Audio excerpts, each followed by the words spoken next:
राहुल, पुणे महाराष्ट्र से। राधे राधे महाराज जी, आपके चरणों में साष्टांग दंडवत प्रणाम।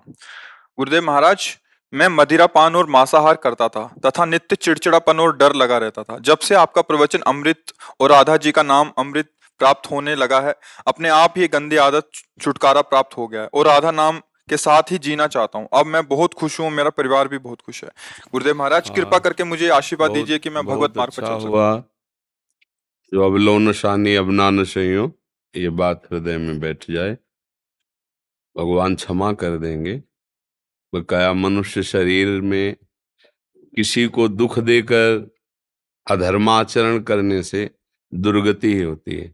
देखो, हमारे लिए जो आहार निश्चित है वही धर्म है। जिसके लिए जो आहार निश्चित है उसके लिए वही धर्म है। अब जैसे शेर को कहा जाए कि गाजल मूरी घिया तरोई, वो तो पशुओं को बलात् मार करके खाएगा, उसका आहार निश्चित है। गरुण जी का आहार सर्प निश्चित है। सर्पों का आहार कीट पतंगे मेढक, मनुष्यों का आहार ये है सात्विक भोजन। वो राक्षसों का आहार मदिरा। जब वारुणी देवी समुद्र मंथन से निकली तो असुरों ने स्वीकार किया, दैत्यों ने स्वीकार किया। और ये मांस भक्षण कितना निंदनीय है। जैसे हमें अपना शरीर प्यारा है, ऐसे हर पशु पक्षी को, देखो चींटी को भी आप ऐसे को भागने की चेष्टा करेगी। तो किसी भी पशु का मांस खाना पशु की हत्या में सहयोग देना है ना। क्योंकि अगर हम उसका भक्षण करते हैं तो हम भले हत्या नहीं करते, और हत्या में भागीदारी है हमारी, तो इसलिए फिर उसकी दुर्गति होती है, मतलब अशुभ गतियां प्राप्त होती हैं। तो अभी चांस है, आपने छोड़ दिया, तो चाहे जितना कोई गलती की हो भगवान की शरण में आ जाए, तो भगवान कहते हैं मैं उसे क्षमा कर देता हूँ, निष्पाप कर देता हूँ। अब आगे से कोई ऐसी गलती न हो, और भजन परायण रहो, अधिक से अधिक जितना नाम जप कर सको, और दूसरों को सुख पहुंचाने की भावना रखो। ये पक्की बात है, तुम दूसरों को सुख देने की भावना करोगे मात्र, तो तुम और तुम्हारा परिवार सुखी रहेगा। ये हम अंदर की बात आपको बताते हैं। हमसे भूल क्या होती है, अपने और परिवार को सुखी रहने के लिए हम दूसरों के दुख देने की बात सोच लेते हैं। बस यही हमारा पतन हो जाता है। और सिद्धांत ये है, जो दूसरों के सुख को सोचता है कि हमारी क्रिया द्वारा किसी को दुख न पहुंचे, सुख पहुंचे, निश्चित आपका मंगल होगा। किसी को भी आप सुख दे, किसी भी जीव को, तो उसका आशीर्वाद आपके और आपके परिवार को सुखी करेगा। पर प्राय लोग ये नहीं जानते, ऐसा ही मानते हैं कि दूसरे का सुख छीन कर हम सुखी हो सकते हैं। कदापि नहीं, ऐसा नहीं हो सकता। तो नाम जप करो, सत्संग सुनते रहो, और अब जितना जीवन बचा है उसमें ऐसी कोई गलती ना हो, तो भगवान कृपा करके आगे बढ़ा देंगे। राधिका रमन शरण जी। गुरुदेव, आपके चरणों में कोटि कोटि प्रणाम। गुरुदेव, लगभग 6 वर्ष पहले एक एकांतिक में किसी ने प्रश्न किया था, मेरे घर में वृंदावन का नाम लेना भी मुश्किल है। और आपने उत्तर दिया था कि आप पर श्री जी की बहुत कृपा है। गुरुदेव, आज तक मुझे प्रश्न और उत्तर समझ नहीं आ रहा। भाई, घर में परिवार का इतना विरोधी समुदाय है, और आप वृंदावन धाम से, वृंदावन नाम से प्रेम कर रहे हो, जहां वृंदावन उच्चारण करना भी बर्दाश्त नहीं किया जाता, तो कृपा नहीं है? कितनी कृपा है उस जीव के ऊपर कि वो ऐसे समुदाय के बीच में रहकर वृंदावन से प्रेम करता है, वृंदावन का भाव रखता है, जहां बिल्कुल भाव विरोधी है। तो कृपा नहीं है? आई नहीं? जहां लंका में राम राम जपले, जहां पूरी लंका विरोधी है, तो ये तो विभीषण की साधुता प्रसिद्ध हुई। भगवान कहते तुम सरीखे संत प्रेम हो रे। तो कितने कृपा पात्र वो हैं जिन्होंने पूरे परिवार के विरोधी भाव को सहते हुए भी वृंदावन से प्यार किया, वृंदावन वृंदावन वृंदावन का चिंतन किया। तो विशेष कृपा है कि नहीं है? कृपा भाई, वृंदावन धाम की अनुकूलता मिले, ये तो कृपा है ही है। लेकिन प्रतिकूलता में वृंदावन धाम के प्रति प्यार हो, पारिवारिक जनों से जो अपने प्यारे जन हैं वो विरोध कर रहे हैं और उसे वृंदावन से प्यार है, तो विशेष कृपा पात्र है, वो विशेष कृपा का पात्र, समझ रहे ना? हाँ, अनुकूलता मिल रही, भजन हो रहा, तो कृपा तो है ही है। लेकिन प्रतिकूलता मिल रही, फिर भजन जोर का हो रहा, ये विशेष कृपा है, ये विशेष कृपा है जी। कृष्णचंद्र महापात्रा, उड़ीसा से। गुरुदेव, आपके चरणों में कोटि कोटि प्रणाम। गुरुदेव, आपने एक कथा में कहा था कि प्रभु कहते हैं कि जितने भी देवी देवता सब मेरे अंश हैं, आप जिनके ऊपर श्रद्धा रखोगे मुझे पाओगे। लेकिन श्रीमद् गीता में भगवान श्री कृष्ण जी कहते हैं, हे अर्जुन, जो मत परायणा होकर मेरे निरंतर भजन करता है वो मेरे धाम को प्राप्त होता है। और उसमें आंतरिक बातें है। भगवान कह रहे हैं कि मैं ही सब रूपों में हूं।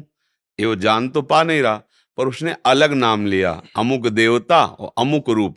तो पूजा वो मेरी ही कर रहा है, वो सारी पूजा मुझे ही प्राप्त हो रही है। पर वो ये ना जानने के कारण उस देवता की पूजा करने का वो फल प्राप्त करेगा और देवलोक को जाएगा, मेरे को प्राप्त नहीं होगा। पर वो पूजा मेरे को ही प्राप्त हो रही, क्योंकि मैं ही हूं। पर वो ये जान नहीं पा रहा है, वो अमुक नाम अमुक रूप मान रहा है, तो परिणाम स्वरूप उसको फल वही प्राप्त होगा। अगर वो मेरा ये भाव रख कर करे, तो देवता कुत्ते से भगवान की प्राप्ति हो जाएगी। किसी भी जीव की सेवा भगवान के भाव से कर दो तो भगवान की प्राप्ति हो जाएगी। और देवता भगवत स्वरूप है, पर भगवान का भाव नहीं है, तो यद्यपि भगवान ही है सब रूपों में, पर वो पूजा तुम्हें भगवान की प्राप्ति नहीं कराएगी। वो उस देवता की, देवताओं को पूजने वाले देवलोक को जाते हैं, भूतों को पूजने वाले भूतलोक को जाते हैं, पितरों को पूजने वाले पितृलोक, और मेरा पूजन करने वाले मेरे को प्राप्त होते हैं। पर हे अर्जुन, मैं ही सब रूपों में हूं, सब मेरी ही पूजा कर रहे हैं, पर उनके अंदर ये ज्ञान नहीं है, इसलिए मेरे को प्राप्त नहीं कर पा रहे। समझ पहला, हाँ, सब रूपों में भगवान ही है। और एक शब्द और अगर उसमें को फिर गौर से सुनना, उसमें कि वो देवताओं की पूजा करते हैं लेकिन अविधि पूर्वक करते हैं, अविधि पूर्वक। अभी विधान क्या है, सब में प्रभु हैं, ये एक होता है अविधि कि मंत्रों का ज्ञान न होना, पवित्रता का ज्ञान न होना, और मूल अविधि ये है कि वो भगवान ही हैं, ऐसा भाव ना होने के कारण वो पूजा मेरी ही कर रहे हैं, क्योंकि मैं ही सब रूपों में हूं, पर उन्हें मेरी प्राप्ति नहीं होगी। वो देवलोक को जाएंगे और अपने पुण्यों का फल भोगेंगे। लेकिन जो मेरा भाव रखकर पूजा करता है उसे मेरी ही प्राप्ति होती है। बात उसमें ये है, सब चराचर जगत भगवान का स्वरूप है, पर हम नहीं मान रहे। हम अपनी पत्नी मान रहे, अपना पुत्र मान रहे, अपना पति मान रहे, तो उसका मोह बंधन हमारी दुर्गति कर रहा है तो सब रूपों में भगवान है नहीं।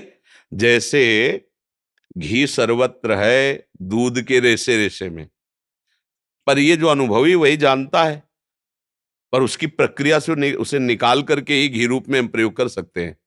दूध में पूड़ी नहीं पकाई जा सकती कि ऐसे हमारा है घी उसमें, बढ़िया पूड़ी फूल के निकल आई। उसके लिए आपको दूध की प्रक्रिया से जो दही जमाना, मंथन करना, मक्खन निकालना, फिर घी निकालना, ऐसे ही चराचर जगत में भगवान है, पर प्रक्रिया है उसकी। मंथन करो, क्या विचार का मंथन करके पहले उसको दो विभाग करो, एक असत्य विभाग, एक सत्य विभाग। असत्य विभाग नहीं है, नहीं है, सत्य विभाग है। और फिर जब आखिरी में पहुंचोगे तो सब वही है, क्योंकि दूध के रेसे रेसे में घी है जो उसके परिणाम स्वरूप निकला। ऐसे ही किंचन मात्र प्रभु से बिलक कुछ नहीं है, पर अनुभव करने के लिए दो, व्यतिरेक और अन्वय, ये दो पद्धति है और नहीं है। पहले नहीं है, जहां मैं फंसा हूं वो नहीं है, आगे बढ़ो आगे बढ़ो आगे बढ़ो। तो जब वहां पहुंचोगे तब लौट के देखोगे तो सब वही, सर्वम खलविदम ब्रह्म, सब वही है। पर पहली पद्धति है, जिन भोगों में लगे वो परमात्मानंद नहीं है, जिन व्यक्तियों में आसक्त हो परमात्मा नहीं है, माया का रूप है, माया परिवर्तनशील है। अब हटते हटते जब गए तभी अनुभव हुआ कि वो सब साक्षात भगवान ही है, दूसरा कोई नहीं है। समझ रहे ना आप जी। प्रशांत पाठक जी, वाराणसी। गुरुदेव, आपके चरणों में कोटि कोटि प्रणाम। गुरुदेव, ये शरीर अस्वस्थता के कारण ज्यादा समय तक बैठ नहीं पाता, वो भी बैठता है तो केवल वज्रासन पर ही बैठ पाते हैं। गुरुदेव, ध्यान पूर्वक करने से एक माला ही कर पाता हूँ। गुरुदेव, कोई आज्ञा का मतलब चाह रहे हैं कि चलते फिरते कर सकते हैं? कुर्सी में बैठ सकते हैं, सोफा में बैठ सकते हैं, है? नहीं बैठ पाते, तो सीधे शवासन में लेट जाइए, लेट सकते हैं। वैसे में फिर चिंतन होते होते निद्रा की स्थिति आती तो अभ्यास नहीं है, नहीं तो पूरी रात कहीं नींद नहीं। अभ्यास है, शवासन एक, सीधे आसन में लेट गए है। और तकिया ऐसे रख लिया और ऐसे माला पकड़ लिया और लेटे लेटे नींद कैसे आ जाएगी? की स्थिति ऐसी है प्रभु की केवल करवट ही हो सकती है, शवासन भी तो हम एक बार तो कहा था करवट लेकर निरंतर नाम जप कर लेगा। कान को ऐसे बंद करो और ऐसे देखो तो नाम चल रहा, सुनाई दे रहा है अंदर जो चल रहा है। ऐसे तो चलाते हैं मगर मन बाला के साथ चलाने में तो समय देख लीजिए कि लगभग एक माला 10 मिनट में होता है, तो 11 माला 1 घंटा 50 मिनट। है, 1 घंटा 50 मिनट, मतलब लगभग 2 घंटे के। तो बस 2 करवट में निपाट दो। 1 घंटे में एक माला भी नहीं कर पाता जो है। अब उस तरीके से करता हूँ तो 1 घंटा लग जाता है एक ही माला में। नहीं, इतना भी नहीं लगता है, अभ्यास ठीक नहीं है इसलिए है। ध्यान अगर मंत्रों का करते तो ही किया जाए तो 45 मिनट कम से कम लग जाता है। बराबर स्थिति नहीं रह सकती कि आप बराबर कई माला इसी में करते हो, ये बकवास है। कई माला नहीं कर सकता। थोड़ी देर तो युद्ध चलता है, फिर इसके बाद मंत्र केवल चलेगा, मन भटकने लगेगा। तो हमको जब मन भटकने लगे तब 11 की संख्या में पहुंचना चाहिए। और अगर चल रहा है, एक माला भी अगर ऐसे हुआ तो बहुत भारी है वो, बहुत भारी। मतलब 11-21 की गणना अलग हो गई। वो एक अगर मंत्राकार वृत्ति करते हुए जप रहे तो। पर हमारा जब मंत्राकार वृत्ति पे भाव आएगा तो 1 मिनट भी खाली नहीं जाना चाहिए। उठते बैठते हम जब तक जीवित हैं और जब तक मतलब दिमाग काम कर रहा है तब तक नाम नहीं छूटना चाहिए, मंत्र नहीं छूटना चाहिए। हमें भगवत प्राप्ति करनी, खिलवाड़ थोड़ी करना, किसी को हिसाब थोड़ी देना। बात समझो। अच्छा, जो नए नए बच्चे हैं, अब वो प्रमादवश तो फिर उसमें लगो। बराबर एक जैसी स्थिति 20 वर्ष के अभ्यास के बाद या जिसका जितना प्रयास है, कहना थोड़ी कि उसमें कोई मेहनत, कोई अकल लड़ाना, कोई लिखना, ऐसा थोड़ी कुछ। जब आगे चल के स्थिति आती है तो उसी में स्थिति रहती, मंत्राकार स्थिति रहती। जैसे विषय की विषय में रहती है, ऐसी मंत्राकार स्थिति रहती। कोई लिखना पढ़ना थोड़ी, तो सब चल रहा है। कभी तो ऐसी स्थिति होती कि कुछ नाम भी लेने की इच्छा नहीं करती, बस लगता है कि वही चीज प्रतिध्वनि के रूप में सुनने की इच्छा। तो सुनो ना उसी को सुनते रहो। अंदर लेटे रहो, चाहे करवट के बल, चाहे सीधा, चाहे खड़े, चाहे वज्रासन में, बस चिंतन में लगो। ठीक है। मान लो कल हाथ टूट जाए किसी का तो माला नहीं होगी तो भजन नहीं होगा क्या? भाई हमें अभ्यास तो ऐसा करना है कि अगर माला भी ना हो तो भी हमारा भजन चलता रहे। ये संख्या 11 माला की जब सुनी तो हाँ, तो 2 घंटे आप समय दीजिए, 2 घंटे समय दीजिए, जितना हो जाए। मंत्राकार बीच में कोई वार्ता नहीं, कोई नहीं, 24 घंटे में निकालिए 2 घंटे समय। लेटे ही लेटे से निकालिए, 2 घंटे दीजिए समय। समझ में आ गया? तो आज्ञा का पालन हो। तो माला हाथ से छूटने हम कह रहे हैं माला छोड़ो, 2 घंटे समय दो ना। 2 प्रकार से भजन करने के लिए हम जब शरणागत मंत्र देते कहते हैं, एक तो माला की संख्या में आप निश्चित करो, और दूसरा कहते हैं उसी को समय में निश्चित करो। जैसे आपका अभ्यास माला से ज्यादा मंत्र में ऐसे लगता है, तो पता चल गया कि 11 माला 1 घंटा 50 मिनट में होता है, तो हम 2 घंटे डट के मंत्राकार वृत्ति करते हैं, जो हुआ उसी में पूरा हो गया। समझ रहे ना? इसमें भी कोई दलील है क्या? हाँ, देखो सबसे पहली बात यह है कि गुरु आज्ञा का अक्षरशः पालन करने के लिए मन को तैयार किया जाता है। इसकी दलीलें कम सुनी जाती हैं। पहले प्रयास करके देखा जाता है कि हम किस तरह गुरु आज्ञा का पालन कर सकते हैं, कोई निवेदन ना करना पड़े। और जब बहुत काल प्रयास के बाद उसमें असफलता मिले और जिस कार्य में सफलता दिखाई दे रही कि इससे गुरु आज्ञा का, तब निवेदन किया। मैंने सोफा में बैठ के देखा, मैंने ऐसे बैठ के देखा, हमारा ऐसा स्वास्थ्य के का, लेकिन लेटे लेटे हमसे 2 घंटा आराम से हो जाता है। मैं ऐसा कर, हाँ तो आप ऐसा कर लीजिए। पहले अभ्यास करे फिर निवेदन करे। आज्ञा पर तुरंत निवेदन नहीं किया जाता, आज्ञा पर तुरंत प्रयास किया जाता है, और प्रयास की असफलता में फिर निकाला जाता है क्षेत्र कि किस सफलता से गुरु आज्ञा हमारी पूर्ण होती है, फिर उसका निवेदन किया जाता है। अपने लोग क्या है, तत्काल उसका निर्णय कर देते कि हमसे नहीं हो पाएगा। कोशिश काफी समय से करते रहते प्रभु की ऐसी हमें 2 घंटा सुना, 2 घंटा बिना माला के मंत्राकार वृत्ति करने का अभ्यास करो। देखो भगवत प्राप्ति के लिए चले हो और शरीर अस्वस्थ है, कभी भी कोई घटना घट जाए, शरीर छूट जाए, इसका तो हमारा पूरा प्रयास होना चाहिए कि इसी जन्म में हमें भगवत प्राप्ति हो। जैसे हम उपदेश देते हैं, हम सब, हमारा मतलब क्या है सब करने का, कि आप लोगों की बुद्धि को घसीटकर हम प्रभु के चरणों में ऐसा समर्पित कर दें कि ये जन्म तुम्हारा व्यर्थ न जाए। समझ पा रहे हो ना? तुम्हें ऐसा करना है, तुम्हें ऐसा करना है, तुम इतनी दंडवत करो, तुम ये कर। हजाब जैसा प्रेरणा हुई कि तुम्हारा मंगल कैसे होगा, तुम्हारे पाप क्षय हो जाए, तुम्हें कोई दुर्गति न भोगनी पड़े, तुम्हें भगवत प्राप्ति हो जाए, तुम सदैव सुखी रहो, उसके लिए। समझ रहे हो ना? अब हमसे नहीं होने वाला तो भैया हम चुप हो जाएंगे, क्योंकि हमारा अधिकार आपकी श्रद्धा पर है कि गुरुदेव प्राण चाहे चले जाएं पर आपकी आज्ञा नहीं जाएगी, तो हम उत्साहित हो जाएंगे। हाँ हाँ, फिर आप ऐसा करो, फिर जो कमी रह जाएगी वो हम देख लेंगे। पर आपका उत्साह प्रकट हुआ ना कि प्राण चाहे चले जाएं, आपकी आज्ञा नहीं टाले, तो हमारा उत्साह बढ़ गया। और हमसे तो नहीं होने पाला, तो हम कुछ कर थोड़ी सकते हैं। आप हमें जितना हाथ पकड़ाओगे हम उतने घसीट पाएंगे। आप उधर भागोगे तो हम सोच लेंगे मेरे प्रभु की जैसी इच्छा। एक संत नाव में बैठे जा रहे थे, नाविक ने कहा सावधान, जिसको तैरना आता हो सावधान हो जाओ, नाव डूबने वाली। संत ने अपना बड़ा कमंडल था, दरिया से जल लेकर नाव में डालने लगे। आश्चर्य की वो नाविक कह रहा डूब जाएगा या कमंडल से थोड़ी देर में नाविक ने कहा भगवान की कृपा से जो नाव थी जहां फंस रही थी वो निकल गई है, अब बढ़िया रहा। संत भगवान जो नाव में डाला तो बाहर डालने लगे। नाविक की दोनों चीजें देखता था। बाहर जब गया सब चले गए तो नाविक ने महाराज को प्रणाम करके कहा जब हमने कहा नाव डूबने वाली है तो आप दरिया से नाव में डालने लगे, तुमने कहा बचने वाली है तो आप नाव से दरिया में डालने लगे, क्या लीला थी आपकी? बोले भैया हमने सोचा भगवान की इच्छा है नाव डूब जाए तो 5 कमंडल हमारी तरफ से और उनकी इच्छा में, और जब आपने कहा बच जाएगा, उन्होंने कहा फिर बचाना भगवान चाहते तो जो कमंडल डाला है वो बाहर डाल देते। हमारी इच्छा भगवान की इच्छा में है, ना हमें जीने की इच्छा है, ना मरने का भय है, ना हमें कोई लाभ का हर्ष है, ना हानि का कोई शोक है। ये मार्ग है भगवान का। हम अपने जीवन को प्रभु के चरणों में समर्पित कर दें। अभी हम शरीर भाव में हैं, इसलिए डॉक्टर कहना कभी भी कोमा में जा सकते हो पहले। बढ़िया है तो राधा राधा राधा राधा राधा राधा भी तो हमारा कोमा ही है। हमको श्री जी से मतलब है यार, 10 साल जिए या 10 मिनट जिए, राधा राधा राधा राधा राधा। हम कभी बीमार नहीं थे, कभी बीमार नहीं होंगे, कभी बीमार नहीं रहेंगे। ये शरीर कभी स्वस्थ नहीं था, कभी स्वस्थ नहीं रहेगा। ये नाशवान है, व्याधि मंदिरम, इसमें कोई ना कोई प्रकट होता रहे। मस्त रहो। अब शरीर को लेके कहां तक ढोगे? छोड़ो इसका भार।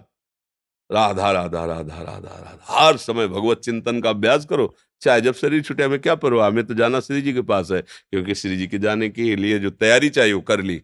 राधा राधा राधा, समझ पा रहे? हाँ, मस्त रहो, ज्यादा शरीर का चिंतन न करो। ये छूटेगा, अमर किसी का नहीं। भगवान भी अवतरित हुए तो लीला पूर्वक संवरण भी किया है, इसलिए खास बात शरीर की नहीं है। ये संसारी पुरुष शरीर के लिए रोते धोते हैं। अपने तो वीर बहादुर भगवत मार्ग के पथिक हैं। अभी चाहिए अभी ले लो, आपका है। प्राण आपके, तन आपका, मन आपका, सर्वस्व आपका लाडली। आप जितने दिन रखोगी, जैसे रखोगी तो राधा राधा ही बोलेंगे, और यहां से हटाओगे तो आपके पास आ जाएंगे। चाहे जब बुला ले लो, हम तैयार है, क्या परेशानी। निरंतर भजन का अभ्यास करो, जैसे बने। ये शरीर तुम्हें भजन से हटाने की कोशिश करेगा, ये भी दुश्मन है।